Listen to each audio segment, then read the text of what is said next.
Quick warning, this episode contains a fairly intense description of being physically attacked.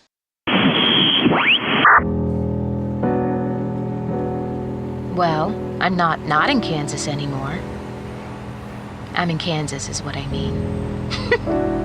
Sorry, Alice, you know I can't resist a bad joke. You used to like that. Maybe you still do. Oh man, remember that time when we drove down the coast and there was that taco stand called... What was that? What the hell was that? Something just moved in the trailer. I could hear it all the way up where I'm sitting. Something just shifted in the trailer. What in the hell was...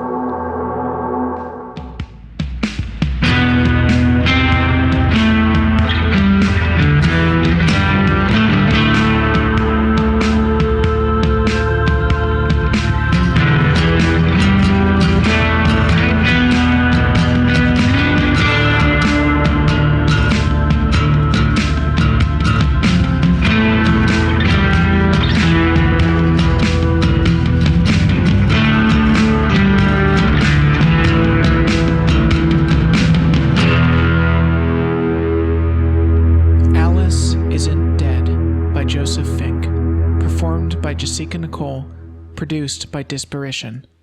Part 1, Chapter 3, Nothing to See. This episode is brought to you by Harper Perennial, publishers of the New York Times bestselling novel Welcome to Night Vale, and, coming in September, the Welcome to Night Vale episode collections Volumes 1 and 2, now available for pre-order.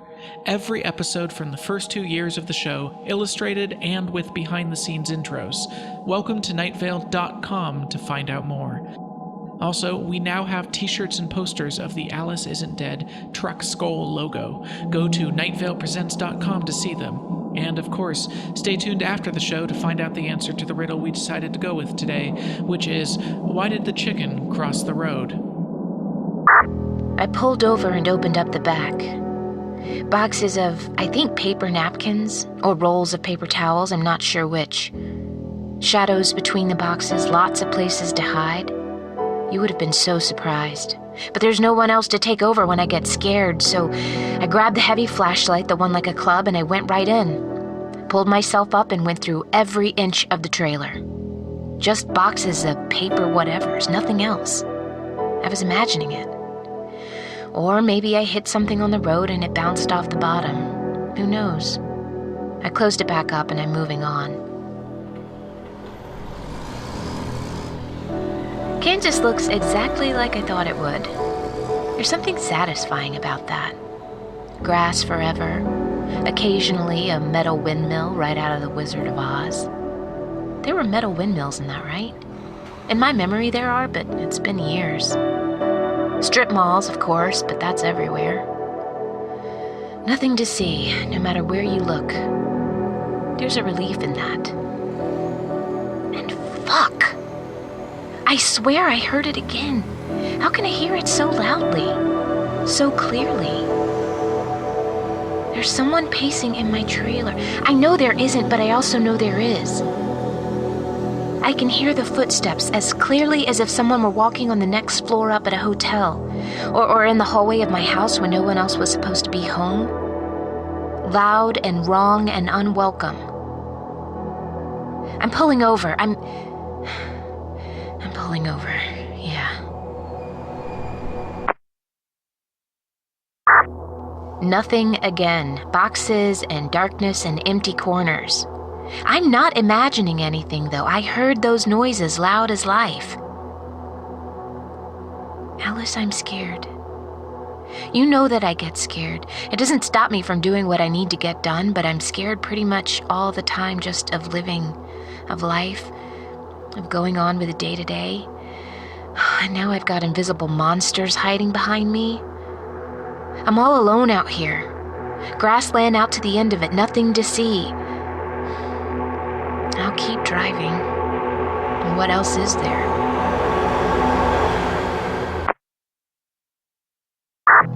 A McDonald's in the middle of nowhere with a historical plaque next to it. Some sort of school founded on that spot, a place of great import, but now a McDonald's where I peed. I didn't even buy any food there at the historical McDonald's. How much unpaid-for piss passes through the toilets of McDonald's worldwide? Imagine it all. I am. Oh God, I can't stop. Ugh. Are they more restaurant or public toilet, numbers-wise?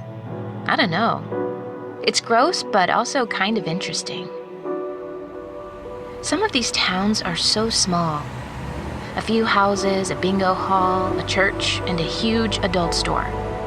They are very open about their adult stores out here. Big billboards, huge barn-like structures, packed parking lots in the middle of the day, and across the way the churches.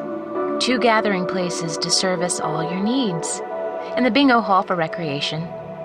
It's not a bad setup. Every axis of life, and beyond that grass, on and on and on, until not. Oh God, am I being condescending? I am, aren't I? Shit. Another sound. There's someone in my trailer, I know there is. I can hear them moving. Shifting boxes around. I am not okay about this. Heavy boots on the floor. Who is back there? Why aren't they back there when I stop to look? I'm not going to stop this time. I'm going to keep on driving. There's no way from there to here anyway. Even if someone was in there, no way for them to get out of there and into my cab. I'm fine. I'm okay. I'm fine. I'm fine. Right, Alice?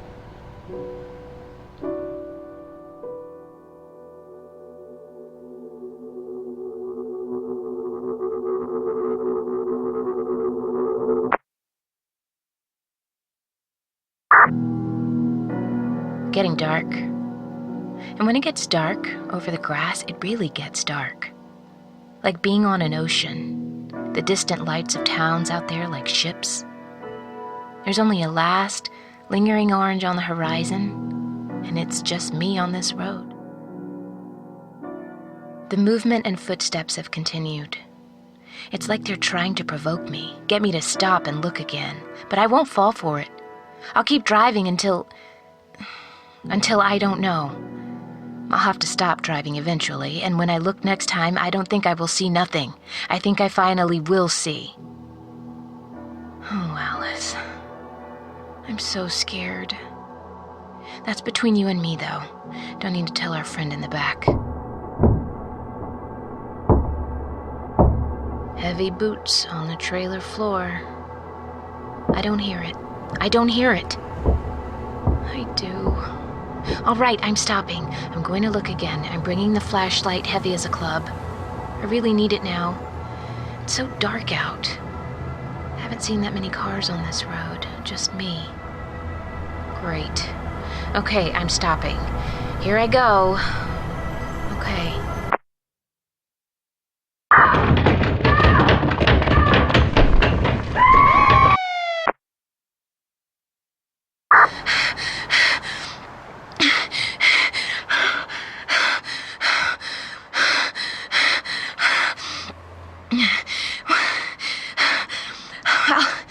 I'll just tell like it happened. That's what I'll do. I don't know what it means for me, what it means for you. Jesus.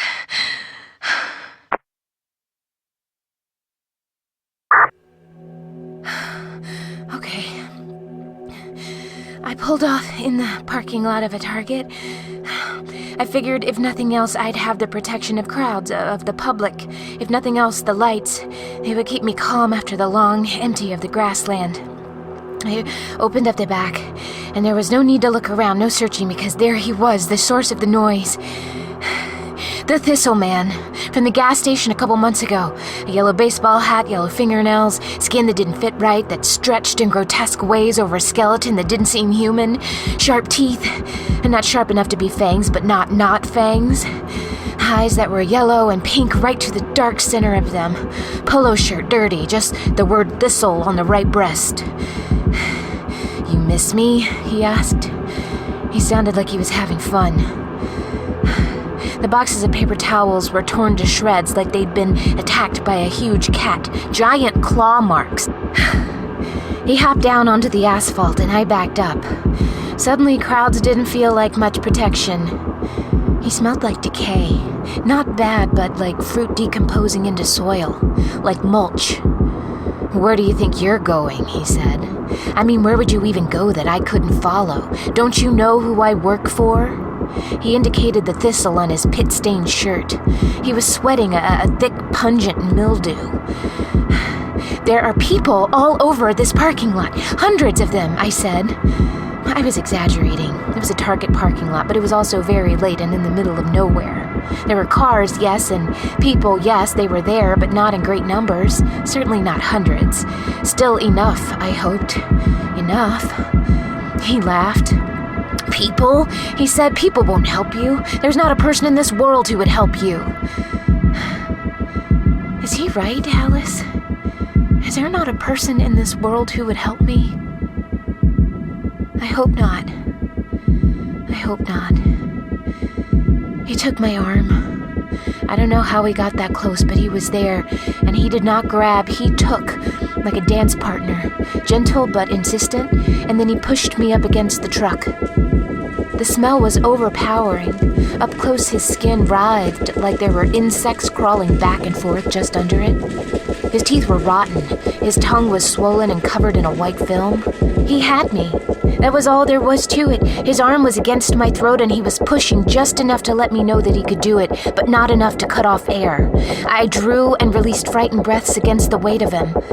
I kicked for the crotch, of course, but it was like he felt nothing. And then I just flailed at him. I still had that flashlight, and though my swing was restricted, I gave him a few good ones. His body dented with the blows, but he didn't stop smiling, didn't even grunt, pushed just a little harder on my throat. The flashlight, heavy as a club, dropped out of my hand and rolled uselessly away, and now my breath was truly shallow because of the pressure. He said, "I could take a big bite of you right now and it would be over. I could devour you. And then what would become of Alice?" He knew about you. I don't know what else he knew. I gave up then. I shouldn't have, but I was out of energy. I've been searching for you for so long. All those miles upon me, and now this monster. And then I didn't give up. I gathered myself. Fuck the Thistle Man. I kicked and I screamed and I used every bit of energy and movement I had. I wouldn't go down quiet. I could see people all over the parking lot turning and looking. Even if I couldn't fight him, I could get them to look, get them to see. A family, a father and 2 kids, and the kids were pointing, and the father was on his phone. He was talking urgently and gesturing towards me, and still I fought. Right up until the siren. Right up...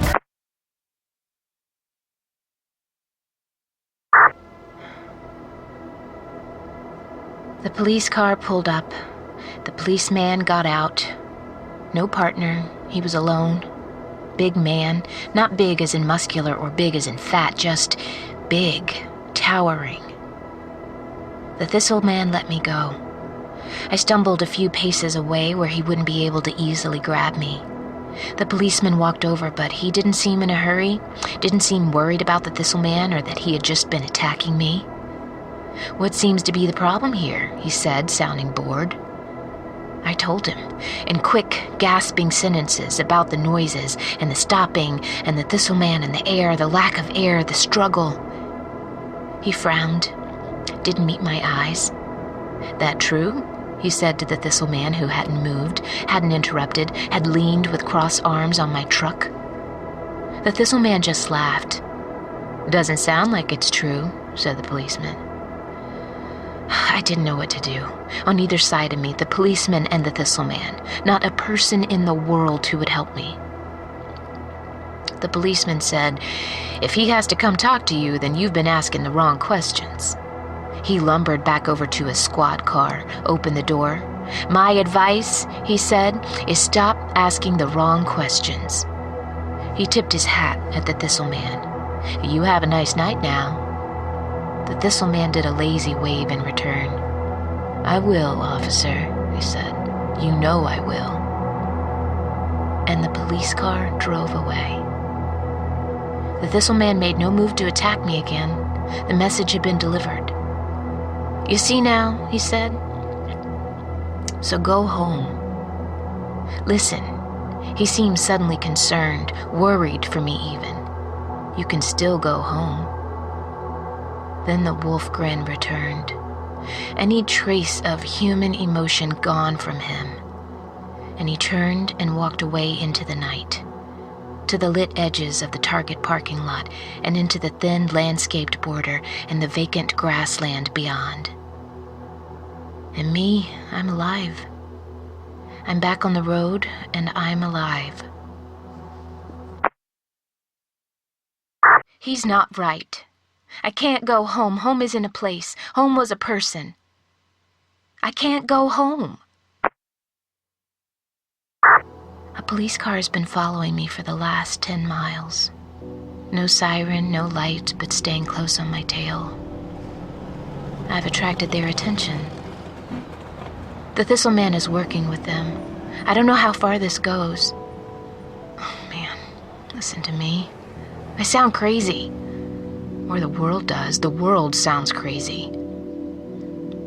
I've made enemies today, and I think things will be getting more difficult for me from here on out. There's noise again in my trailer. Roaring and shifting like an enormous, angry animal. I'm not going to stop. I can't go home, Alice. I can only go. I can only go on. And on, and on, and on. Until not. The noise has stopped. The police car is turning off the highway. They let me off with a warning, I guess. I guess it's a warning I'm going to ignore.